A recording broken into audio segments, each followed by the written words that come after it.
We're going to deal with one of the most fascinating chapters in German grammar. Truly, I'm not just trying to sugarcoat a piece of grammar that would otherwise stick in your throat. I'm talking about the so-called reflexive verbs. They're called reflexive because the subject itself is the direct object of its action. The action reflects back on its perpetrator. There's a lot we do to ourselves. We shave, clean our teeth, put on makeup, etc. But apart from grooming, we do a lot of other things that have a direct effect on us. And in the German language, this is a lot more reflected on than in English. Pardon the pun. Maybe it's the German obsession with direct and indirect objects. Maybe it's another view of the world altogether. But German reflexive verbs are really something special and fascinating for an English speaker. There's a somewhat similar form in English in the instances where we use myself, yourself, etc. as a reflexive pronoun, as in, I wash myself, he cut himself. But English doesn't use this reflexive way of putting things nearly as often as German. Thus in English, you just have a shave, take a shower or put makeup on. But in German, you add a special pronoun, the reflexive pronoun, to express that you do all this to yourself. Ich rasiere mich. Ich dusche mich. Ich schminke mich. As these pronouns stand for the direct object of the action, they're identical with the accusative pronouns, except for the third-person singular and plural, which have the special reflexive form sich. So the reflexive pronouns in the accusative are Ich wasche mich. Du wäschst dich.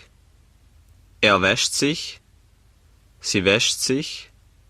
Es wäscht sich. Wir waschen uns. Ihr wascht euch. Sie waschen sich. Sie waschen sich. So far so good. But German takes this to another level. If you specify which part of yourself you're washing, for example your hands, this body part becomes the direct object. But there's still a need felt to express that this action is directed to yourself and not somebody else. In other words, that it's reflexive. So what we do is, we leave the hands as the direct object, but then also add a dative reflexive pronoun to express the indirect object, showing that the action is done to oneself. Ich wasche mir die Hände. Ich putze mir die Zähne. If you did the same thing to your little boy or girl, it would be Ich wasche ihm die Hände. Ich wasche ihr die Hände. Ich putze ihm die Zähne. Ich putze ihr die Zähne. Luckily, the pronouns are the same as the dative personal pronouns, mir, dir, uns, euch, with the third-person singular and plural again being the special reflexive form, sich. Er wäscht sich das Gesicht. Sie putzen sich die Zähne. Note that in English you use the possessive pronoun to express that you wash your hands or clean your own teeth. I wash my hands, they clean their teeth. But as you can see from our example sentences, ich wasche mir die Hände, sie putzen sich die Zähne. In German you use the dative reflexive pronoun in combination with the definite article to express the same thing. This is definitely an area where word-for-word translations don't work. In fact, in many similar instances, English does not express at all that the action is directed to oneself, as in, I'm getting dressed, or I'm putting on a jumper. Whereas in German, we're obliged to say, Ich ziehe mich an. Ich ziehe mir einen Pullover an. The same principle applies to a few non-grooming verbs, which have both a direct object and a reflexive pronoun, which expresses that the action is directed back to yourself. Verbs like that are Sich wünschen. to wish something for oneself, Zum Geburtstag wünsche ich mir ein neues Fahrrad. Sich kaufen. to buy oneself something. Ich kaufe mir eine Tafel Schokolade. If you just say, ich kaufe eine Schokolade, it's left open whether you're buying it for yourself or for somebody else. Sich etwas ansehen. To take a look at something. Ich sehe mir eine Ausstellung an. Sich etwas leisten.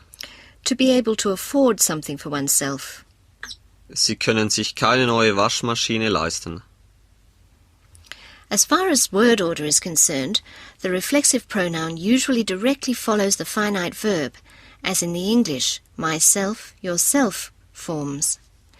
The only very rare exception is when you have both a dative reflexive pronoun and a pronoun for the direct object, which then comes first, as in Ich wasche sie, die Hände. mir. But now we come to the really fascinating part. The grooming was relatively straightforward. But what about some more abstract or psychological concepts of reflexology? Indeed, German has many verbs for mostly emotional processes that are reflexive.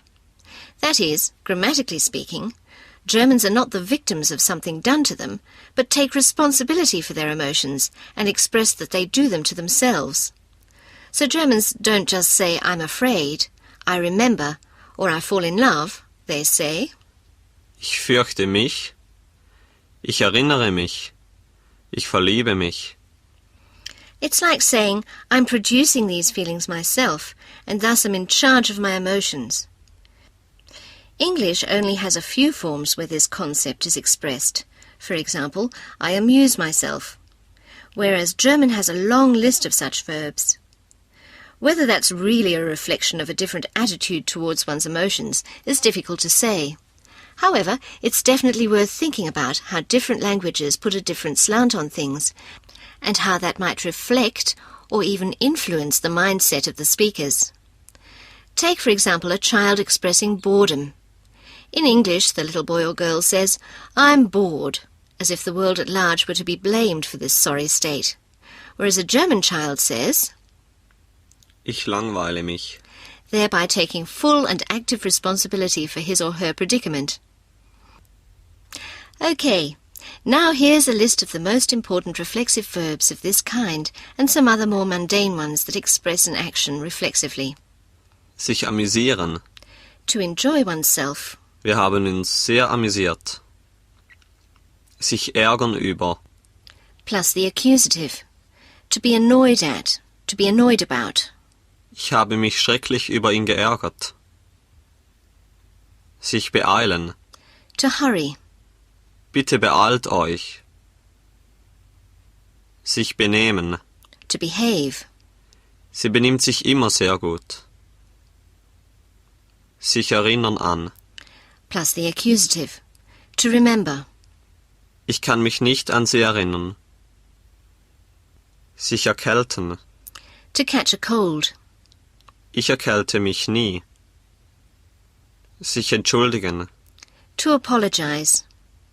Bitte entschuldigen Sie mich. Sich freuen auf. Plus the accusative. To look forward to. Ich freue mich auf die Ferien. Sich freuen über.